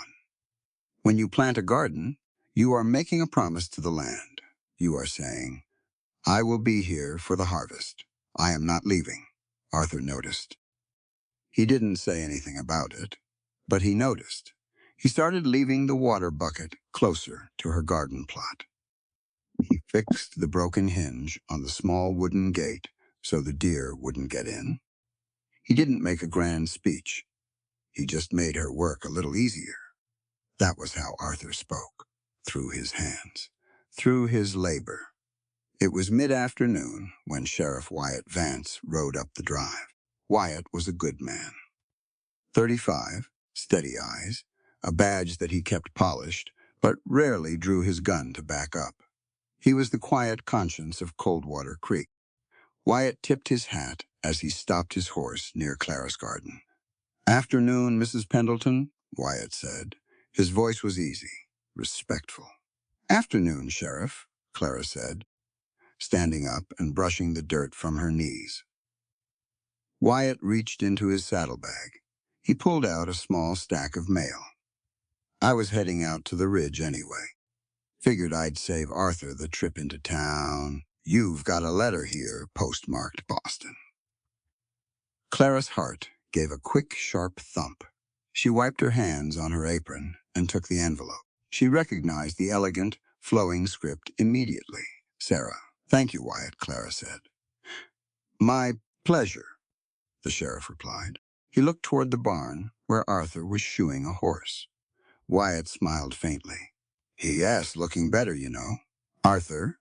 He.S. standing taller these days. The town sees it. Just thought you should know. Wyatt touched the brim of his hat again and rode off. Clara stood in the yard. She tore open the envelope. The letter was short. Sarah didn't need many words. She had saved the money Clara sent her. She had bought a ticket. She was coming on the Union Pacific line. She would be in Montana by late June. Clara read the words 3 times. A fierce, protective joy swelled in her chest. Her sister was getting out. But then, a small sliver of worry crept in. The contract. Clara and Arthur had signed a 6-month marriage contract, a trial period. It was May now. The 6 months were almost up. They had fought Silas together. They had balanced the ledgers. But they hadn't talked about the contract. They hadn't talked about after. That evening, dinner was quiet. Venison stew and thick bread. Arthur sat at his end of the table. Clara sat at hers. I got a letter from Sarah today, Clara said. She set her spoon down. Arthur looked up. He set his bread on the plate. He gave her his full attention. Is she well? She is. She bought a train ticket. Clara kept her eyes on his face, watching for the flinch, watching for the hesitation. She arrives in late June. She wants to stay here. Arthur didn't blink. He didn't look away. June, Arthur repeated. He nodded slowly. The mud will be gone by then. The wagon ride from the station will be easier on her. Clara exhaled a breath she didn't know she was holding. You don't mind having her here? She can't speak, Arthur. She can't work like a hired hand. Some men would see her as a burden. Arthur frowned. It wasn't an angry frown. It was a look of genuine confusion. She is your sister, Arthur said simply. She saved your life in Boston by writing that letter. She gave you a way out. This is your home, Clara. Therefore, it is her home. We don't turn family away because they don't pull a plow. He picked up his bread again. Besides, Arthur added, his voice completely level, I'll need to clear out the spare room and build a bed. The floorboards in there get cold. Clara stared at him. He had just accepted a disabled, silent woman into his house without a second thought. He didn't view Sarah's lack of voice as a defect. He viewed it as a fact of life, requiring nothing more than a warmer room and a sturdy bed. It was the most profound act of respect she had ever witnessed. Thank you, Clara whispered. Arthur looked at her. He saw the sheen of tears in her eyes. He didn't point them out. He just nodded again. I'll start on the wood tomorrow. And he did. For the next week, whenever Arthur had a spare hour, he was in the barn. Clara would walk out to bring him coffee, and she would stand in the doorway, just watching him. The barn smelled of fresh pine shavings and old leather. Arthur was working with a massive piece of cedar. He was using a draw knife, pulling the sharp blade toward him, stripping the rough bark away to reveal the smooth, fragrant wood beneath. His movements were rhythmic, powerful, deliberate. He was building the bed low to the ground. Clara noticed it immediately. She walked over, stepping over curled ribbons of sawdust. It's low, she observed, handing him the tin cup of coffee. Arthur took the cup. He wiped the sweat from his forehead with his forearm. I read in your medical books, the ones you keep in the parlor, about childhood fevers. Sometimes they leave a weakness in the legs. You never mentioned it, but I figured I shouldn't take a chance. If Sarah is unsteady on her feet, a high bed is dangerous. This way, she won't fall. Clara couldn't speak. He hadn't just agreed to take Sarah in. He had researched her condition. He had anticipated her needs without making her feel like an invalid. He was physically building a safe space for a woman society had discarded. Action, not just words. He was proving his belief in human dignity with a saw and a hammer. A few nights later, the wind died down. The air was unexpectedly warm. The kind of spring night that promises summer is just over the ridge. Clara stepped out onto the front porch. The sky was an endless ocean of black, dusted with a million sharp silver stars. Arthur was already out there. He was sitting on a heavy wooden rocking chair. But there was something different. Normally, Arthur sat with his right side facing the door.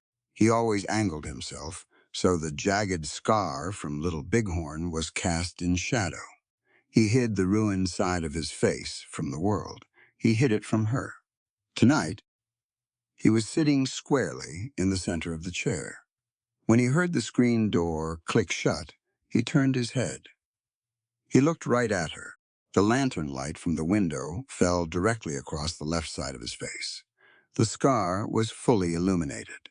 Pale, deep, unflinching. He wasn't hiding anymore. Clara felt a lump form in her throat. She walked over to the second rocking chair, the one he had pulled out from the corner of the porch and set right next to his. She sat down. They rocked in silence for a long time, just listening to the crickets, listening to the distant, lowing sound of the cattle. The contract expires in 3 weeks, Arthur said quietly. He didn't look at her when he said it. He looked out at the dark prairie. Clara kept her eyes forward, too. I know. 6 months, Arthur murmured. We agreed to 6 months. If either of us wanted to break it, we could walk away. No debts, no obligations. Clara's hands gripped the wooden armrests of her chair. Are you asking me to leave, Arthur? No. The answer was immediate. Sharp. He finally turned his head to look at her. I'm asking you what you want. Clara looked at him. She looked at the strong set of his jaw. She looked at the scar that she had come to trace in her mind when she closed her eyes at night. When I left Boston, Clara said, her voice slow and measured, I thought I was running away from being owned. My first husband wanted a doll. Silas wants a servant. Men are taught that a wife is an acquisition, something to manage. She turned her body slightly toward him. But a woman is taught something just as poisonous, Arthur. Clara continued. We are taught that our survival depends on being flawless. We are taught that if we show anger, we are crazy. If we show age, we are useless. We put on armor just to walk down the street. Arthur listened. He absorbed every word. I was so tired of wearing armor, Clara whispered. You don't need it here, Arthur said. His voice was a low, steady rumble. I don't want a doll. I don't want a servant. I want the woman who ripped her dress in the dirt to save a dying man. I want the woman who stood up to my brother. I want the mind that balances those ledgers better than I ever could. He leaned forward, resting his elbows on his knees. They teach men lies too, Clara, Arthur said. The vulnerability in his voice was stark. It was the sound of a man cutting himself open. They teach us that carrying the load alone makes us strong, that a man who hurts is a weak man. I came back from the war, and I was bleeding on the inside. I thought if I just locked myself on this ranch, if I never let anyone look at my face, I could survive it. He raised a rough, calloused hand and touched the edge of his scar. I thought vulnerability was a death sentence, Arthur confessed. I thought if I let someone see how broken I was, they would leave. That's why I asked for a plain wife. I was a coward. I wanted someone who didn't have the courage to run away from me. Clara's heart ached. The absolute, brutal honesty of his confession was breathtaking. But you aren't broken, Arthur, Clara said firmly. I was, he corrected her. Until you got off that train. You didn't look away. You didn't pity me. You looked at my worst wound, and you told me it was a mark of honor. You treated me like a man, not a monster. And you treated yourself like an equal, not a victim. Arthur reached across the space between the rocking chairs. He held his hand out, palm up, a silent offering. I don't want a contract, Arthur said. Contracts are for buying cattle. Contracts are for trading goods. You are not a good to be traded. You are my partner. If you stay, I want you to stay because this is your land. Because you choose me, just as I choose you. Clara looked at his large, rough hand. She had spent her whole life fighting to stand on her own 2 feet. She had spent her whole life proving she didn't need a man to hold her up. But looking at Arthur, she realized something profound. True equality wasn't about standing alone. True equality was having the strength to offer your hand and trusting the other person enough to take it. It was the absolute freedom to be weak, knowing the other person would carry the weight until you could stand again. A man is taught he must be unbreakable to be respected, Clara said softly, repeating the lesson they had both learned the hard way. And a woman is taught she must be flawless to be kept. They are both lies, Arthur. We are meant to lean on each other. Clara reached out. She placed her hand in his. His fingers closed around hers. Warm, solid, unshakable. Clara didn't stop there. She leaned out of her chair. She shifted her weight, moving closer to him in the dark. She rested her head against his shoulder. Arthur stiffened for a fraction of a second. It was instinct, the instinct of a man who hadn't been held in years. But then he let out a long, shuddering breath. He relaxed. He wrapped his arm around her shoulders, pulling her close. He rested his cheek, the scarred, ruined, beautiful cheek, against the top of her head. They sat there on the porch as the night deepened around them. The paperwork from Boston was meaningless now. The advertisement in the newspaper was a ghost from a different lifetime. They were two people who had been battered by a cruel, demanding world. They had found each other in the cold ground of the frontier, and through mutual respect, brutal honesty, and the courage to finally lay their armor down, they had taken root. The marriage hadn't begun with a preacher. It hadn't begun with a ring. It began right here, on a wooden porch, in the quiet dark, when they finally allowed themselves to be perfectly, wonderfully human. Montana is a liar. It will give you a week of warm sun and blooming flowers. It will make you believe winter is dead. Then, it will try to kill you. The sky turned the color of bruised iron at noon. It was late May. The temperature dropped 40 degrees in an hour. The wind came howling down off the Rockies. It didn't bring rain. It brought a blinding, horizontal wall of ice and snow, a freak late spring blizzard. Arthur was out by the barn. He was trying to secure the heavy, loft doors. They were catching the wind like sails, slamming back and forth with the sound of cannon fire. Clara was in the kitchen. She was watching out the window. She couldn't see past the porch railing. The whiteout was total. Then she heard it. It wasn't the wind. It was a sharp, sickening crack of splintering timber, followed by a heavy, muffled thud. Clara didn't scream. She didn't freeze. She grabbed her thick wool coat, threw it over her shoulders, and kicked the front door open. The wind immediately knocked her back a step. The cold seized her lungs. She pulled her collar up, put her head down, and waded into the storm. "Arthur," she yelled. The wind swallowed her voice instantly. She followed the fence line, hand over hand. The snow was already up to her shins. She reached the barn. One of the massive oak loft doors had torn entirely off its iron hinges. It had fallen 20 feet. Arthur was pinned beneath it.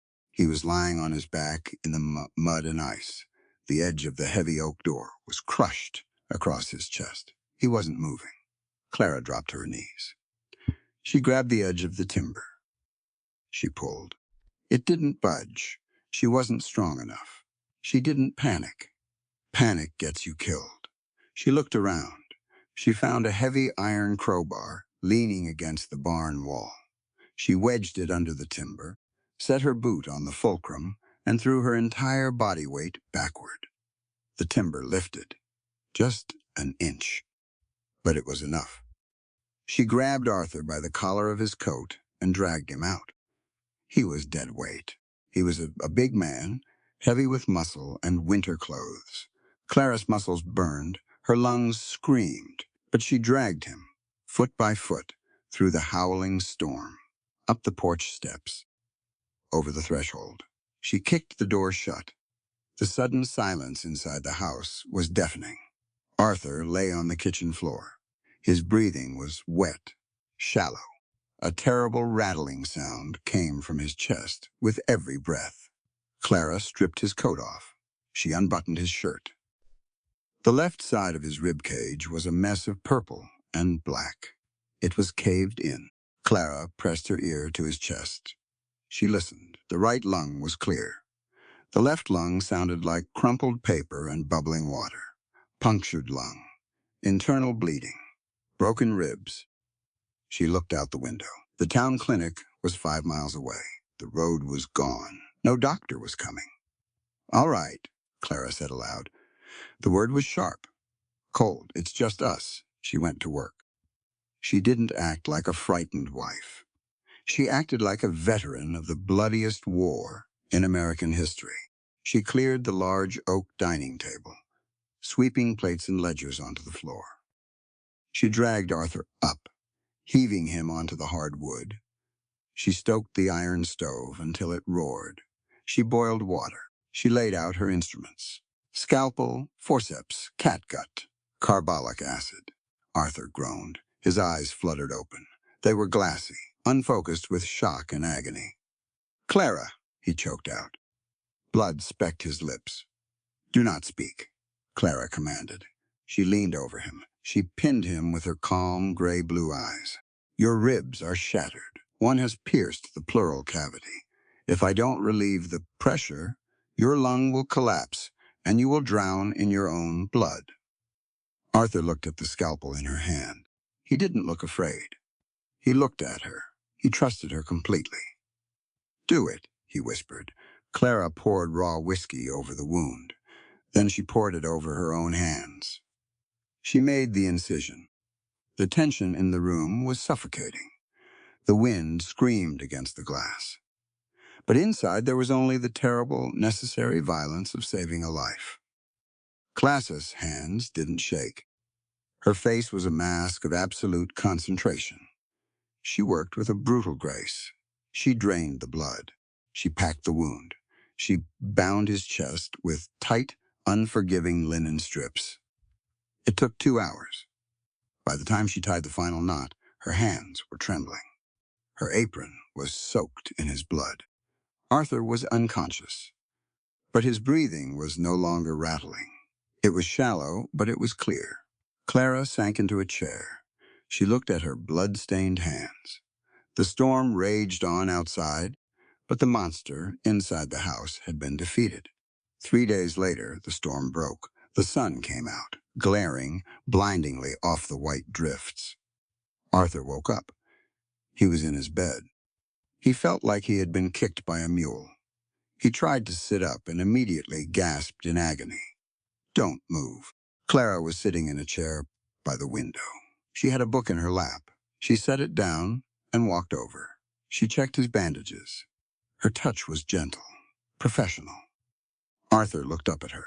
He felt a deep, crushing wave of shame. He was the man. He was supposed to be the protector, the provider, the shield against the harsh frontier. Instead, he had been crushed like dry kindling. He had been dragged through the snow by his wife. He was lying flat on his back, utterly helpless, relying on her to feed him water from a tin cup. "I'm a burden," Arthur said. His voice was hoarse. Bitter. He turned his face away. Clara stopped. She set the tin cup down on the nightstand. The clink of the metal was loud. "Look at me," Clara said. Arthur slowly turned his head back. "We need to have a very clear understanding, Arthur," Clara said. Her voice wasn't soothing. It was firm. It was an education. "This world teaches men a toxic lie. It teaches you that your only value is your strength. It tells you that if you cannot provide, if you cannot protect, then you are worthless. You think you are a burden because you are lying in that bed." She leaned down. She rested her hands on either side of his pillow. "True love is not just about standing shoulder to shoulder." Clara stated her words, ringing with absolute clarity. "True love is allowing the other person to be weak.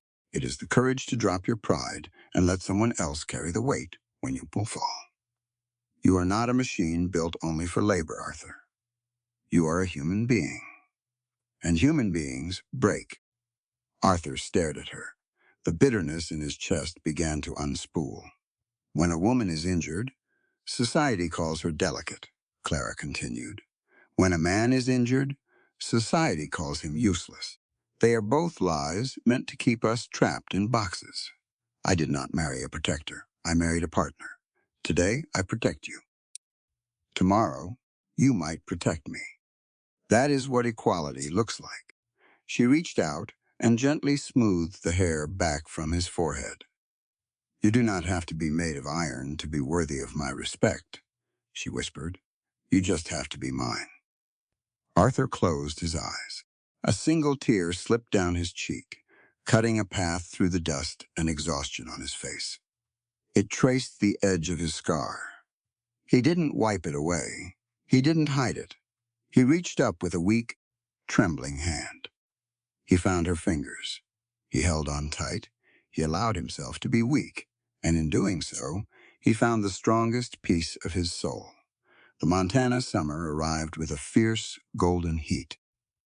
The snowmelt turned the prairie into a vibrant sea of green grass and wildflowers. The world felt alive. Forgiven. Arthur healed slowly. He spent weeks in the rocking chair on the porch. Then he transitioned to walking with a cane. Now, by late June, the cane was gone. He still moved stiffly, favoring his left side, but the color had returned to his face. He was sitting at his heavy oak desk in the front room. He was organizing the ledgers. Clara had kept them perfectly balanced while he was recovering. He opened the bottom drawer to file away the May receipts. His hand brushed against a crumpled piece of paper shoved far into the back corner of the drawer. Arthur pulled it out. He smoothed it flat on the desk. It was a draft, the very first draft of the letter he had sent to the Matrimonial Bureau in Chicago 6 months ago. He stared at his own handwriting. I am seeking a woman. Practical, hardworking, and there, crossed out with heavy, angry strokes of ink, was the phrase, kind-hearted. Written directly above it, in his own hand, were the words, plain in appearance. Arthur felt a cold chill run down his spine, despite the summer heat pouring through the window. He had forgotten about this draft. He had forgotten the exact moment of cowardice that produced it. He looked at those words, plain in appearance. For months, he had told himself, he had told Clara, that he asked for a plain woman because he wanted someone practical, someone who wouldn't demand the luxuries of city life. It was a lie. Staring at the paper, the brutal truth of his own psychology hit him. He hadn't asked for a plain woman because he was practical. He had asked for a plain woman because he was terrified. He had been terrified that a beautiful woman, a vibrant woman, would look at his ruined, scarred face and feel nothing but disgust. He had wanted someone plain because he assumed a woman who the world deemed unattractive would have no other options. She would be forced to stay with him. She would settle for a monster because she believed she couldn't do better. He had actively tried to leverage another human being's supposed lack of worth to make himself feel safe. It was an ugly, selfish revelation. Arthur slowly folded the paper. He didn't throw it in the stove. He put it in his shirt pocket, right over his heart. He walked out of the house. Clara was in her garden. The sunflowers she had planted in the spring were now waist-high, their bright yellow faces turned toward the sun. She was weeding the carrot rows, her sleeves rolled up, her face flushed with the heat. Arthur walked up to the edge of the garden.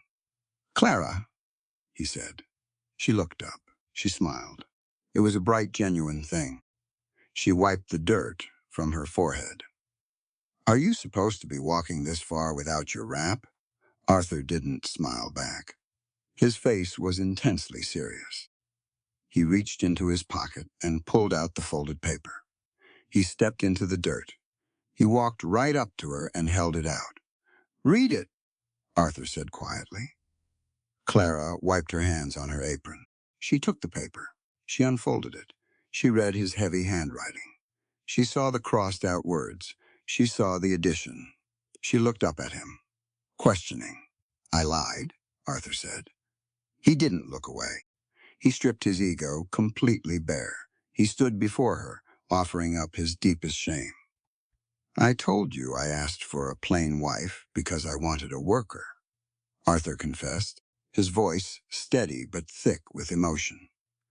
That wasn't true. I asked for a plain wife because I was a coward. I looked in the mirror, I saw this scar, and I believed I was entirely unlovable. I wanted a woman who was overlooked by the world because I thought she would be too desperate to leave me. Clara watched him. The wind rustled the sunflowers around them. I tried to use a woman's supposed lack of value to buy my own security, Arthur said. It was wrong. It was cruel. And then you stepped off that train. He took a step closer to her. You were beautiful. You were brilliant. You were everything I was terrified of because you had options. You didn't have to settle for me, and every day I waited for you to realize that and leave. But you didn't. Arthur reached out and gently took her dirty, calloused hands in his. You taught me that a person's worth isn't determined by their face, Arthur said softly. But more importantly, you taught me that love isn't a trap you spring on someone who has no choices. Love is when someone has the whole world to choose from, and they choose you anyway. Clara S. eyes filled with tears, not tears of sadness, tears of profound, overwhelming respect. She didn't offer empty platitudes. She didn't say it's okay. She accepted his confession as the gift it was, the absolute truth. We are taught to hide our ugliest parts, Clara said, her voice trembling slightly, but ringing with clear educational truth. We are taught to wear masks so society will accept us. But a marriage built on masks is just a prison, Arthur. You just handed me your deepest shame. You let me see the cowardice you hid inside. That takes more bravery than charging into a battlefield. She squeezed his hands tightly. I didn't settle for you, Arthur Pendleton, Clara declared. I chose you. I chose the man with the scar. I chose the man who builds beds for mute girls. I chose my equal. Arthur pulled her into his arms. He held her tight against his chest. Right there in the dirt of the garden, he buried his face in her auburn hair. He was finally, completely free.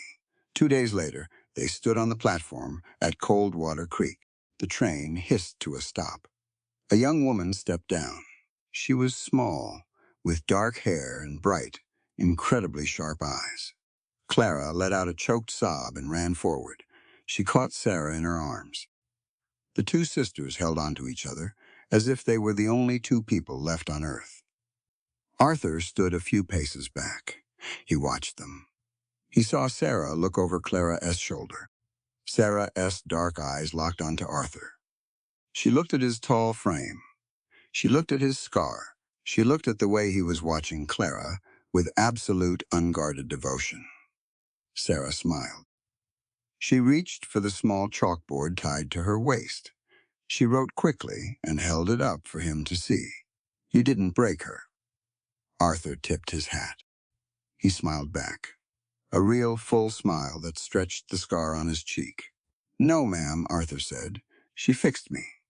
That evening, as the sun began to set, painting the Montana sky in violent shades of orange and bruised purple, they stood on the front porch of the ranch, just the three of them. Wyatt Vance, the sheriff, stood on the bottom step. He held a small, worn Bible in his hands. There was no legal contract this time. There was no bureau in Chicago. There was no Silas. Arthur turned to Clara. He took both of her hands. I don't claim ownership of you, Arthur stated. The vows were their own. They were a declaration of rights, spoken aloud to the open prairie. I do not take you as property. I take you as my partner. I promise to share the labor. I promise to share the ledgers. I promise to let you be strong, and I promise to let you be weak. We stand equal, Clara, today and every day. Clara looked into his eyes. Her voice was strong, carrying perfectly on the evening wind. I do not marry a protector, and I do not marry a master, Clara vowed. Her words tearing down centuries of tradition with simple, brilliant clarity. I take you as my partner. I promise to speak my mind.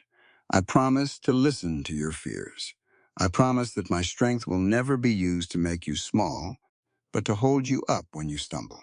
We stand equal, Arthur. Today and every day. Wyatt smiled. He closed the Bible. Then, by the power vested in me by the territory, and by the sheer stubborn grit of the two of you, Wyatt said, you're married. Properly. This time. Arthur didn't hesitate. He pulled Clara in and kissed her. It wasn't a tentative, careful kiss. It was deep, real, and full of life. Sarah stood beside them. She didn't make a sound, but she was clapping her hands silently, her eyes shining with joy. Later, as the stars came out, the three of them sat on the porch. Arthur had built a third rocking chair. It sat right next to Clara S. Sarah was curled up in it, a blanket over her lap, watching the fireflies dance in the tall grass. Arthur held Clara S.'s hand. His thumb traced the rough, calloused skin of her knuckles. The frontier was still harsh. The winters would still be brutal.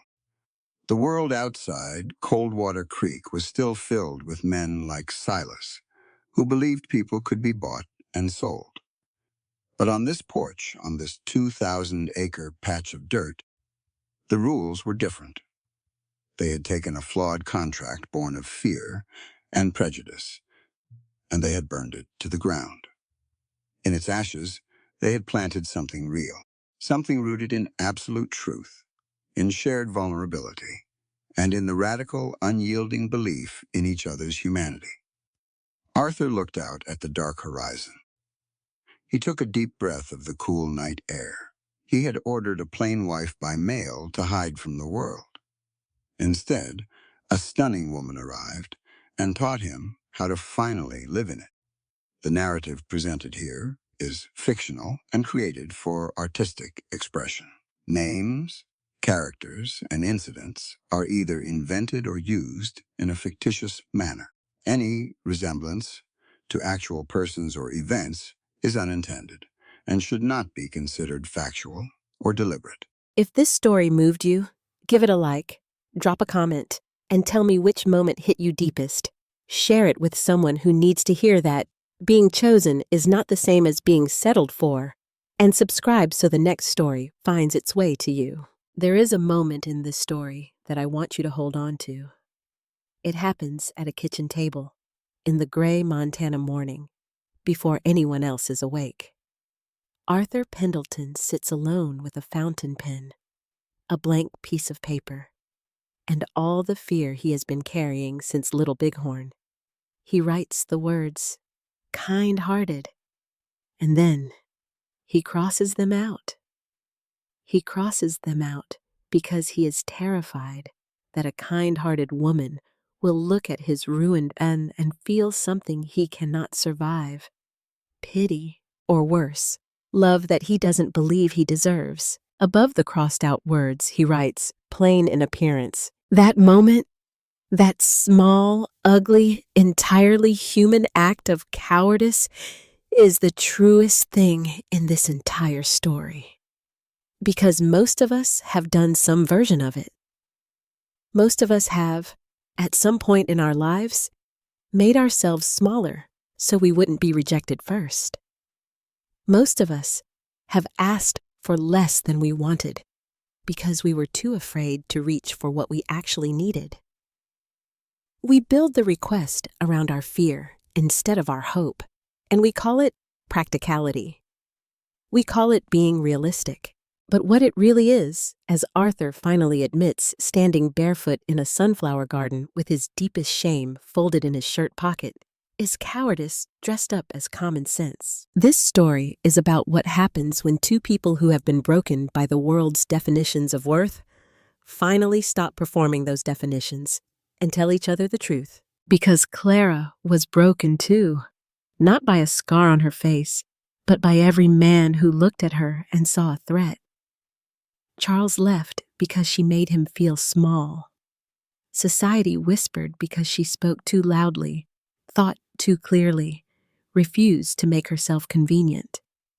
She had been told in 100 different languages that her sharpness was a flaw, that her intelligence was an inconvenience, that a woman who argues well is a woman who has forgotten her place.